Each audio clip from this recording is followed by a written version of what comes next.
Hello everyone, welcome to the channel tutor box. और आज के इस वीडियो लेक्चर में आप सभी का स्वागत है। आज के इस लेक्चर में मैं डिस्कस करने वाला हूँ फार्माकोविजिलेंस का स्कोप। अगर आप एम फार्म क्लिनिकल रिसर्च भी करते हैं और फार्माकोविजिलेंस में जाना चाहते हैं, इवन एम फार्म फार्माकोलॉजी करते हैं और फार्माकोविजिलेंस में जाना चाहते हैं, या फिर बी फार्म करने के बाद आप फार्माकोविजिलेंस में कोई कोर्स करते हैं और फिर फार्माकोविजिलेंस में जाना चाहते हैं, या फिर केवल बी फार्मा करते हैं और फार्माकोविजिलेंस में जाना चाहते हैं, तो यहाँ पर जो भी सारे आपके पास में ऑप्शंस हैं फार्माकोविजिलेंस में, उनके बारे में मैं डिस्कस कर रहा हूँ।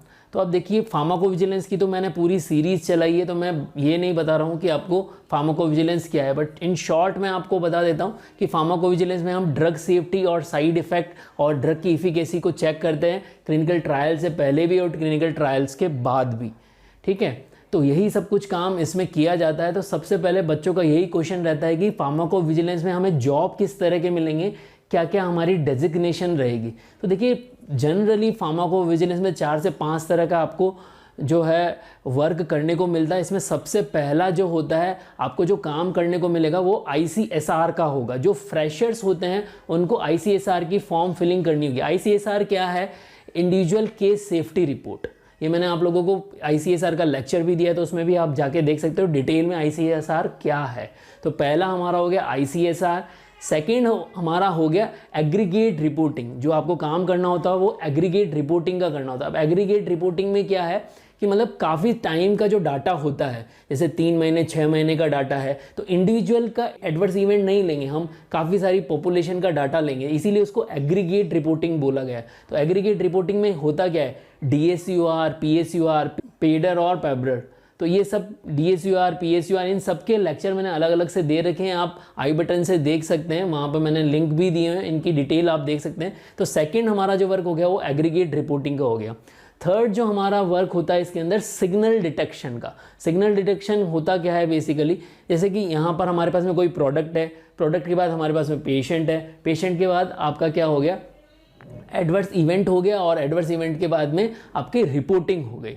तो हमें काफ़ी सारी पॉपुलेशन में सिग्नल डिटेक्ट करना होता है, तो यहाँ सिग्नल डिटेक्शन एक आपका वर्क हो गया। उसके अलावा फोर्थ काइंड का जो वर्क है वो है रिस्क मैनेजमेंट। तो क्लिनिकल ट्रायल में रिस्क मैनेजमेंट होता है, उसके साथ रिस्क इवैल्यूएशन और उसका मिटिगेशन होता है। एंड फिफ्थ जो हमारा वर्क हो गया वो हो गया मैनेजमेंट स्किल्स, कि किस तरह से आप रिस्क मैनेजमेंट करोगे, सेफ्टी मैनेजमेंट और रिस्क मैनेजमेंट किस तरह से किया जाएगा। तो ये 5 सेक्टर हैं जिनमें कि जो भी फार्माकोविजिलेंस है उसका जॉब लग सकता है। अब यहाँ पर सबसे पहला क्वेश्चन आता है बच्चों के दिमाग में कि आखिर हमारा सबसे पहले जॉब किस में लगेगा, हम इन 5 में से किसके लिए एलिजिबल है। जो फ्रेशर हैं उनकी बात कर रहा हूँ, तो फ्रेशर को सबसे पहला जॉब जो लगेगा वो ICSR में ही लगेगा, क्योंकि इंडिविजुअल केस सेफ्टी रिपोर्ट ही सबसे ईजी टास्क है, और तो सबसे पहले उनको यही सिखाया जाता है। फिर धीरे धीरे एक्सपीरियंस होने के बाद आप जो अलग अलग मैंने सेगमेंट बताए उनमें आप धीरे धीरे ग्रो करके प्रमोशन ले सकते हैं, और उन्हीं में अगर आप लर्न करोगे तभी आप ग्रो कर पाओगे और अपनी सैलरी इंक्रीज कर पाओगे।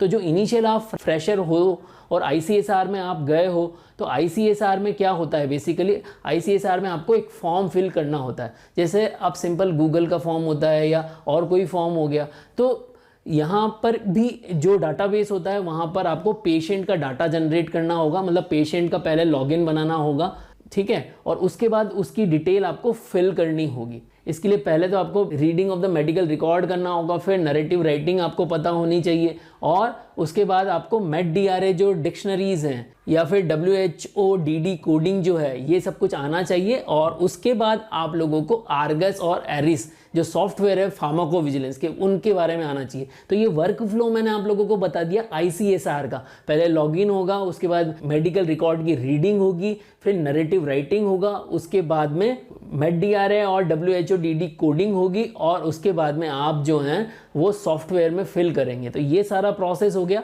तो इस तरह से ICSR में आप वर्क करेंगे। अब यहाँ पर देखिए कि आपकी डेजिग्नेशन कौन कौन सी होगी जिसमें कि आपको जॉब मिल सकता है। तो जो नंबर 1 जॉब है, जो सबसे पहले फ्रेशर को जो जॉब लगेगा, उस जॉब का नाम क्या होगा, मतलब उसका डेजिग्नेशन क्या होगा। तो यहाँ पर देखिए, सबसे पहले आपका जो जॉब लगेगा उसका डेजिग्नेशन होगा PV ट्रेनी।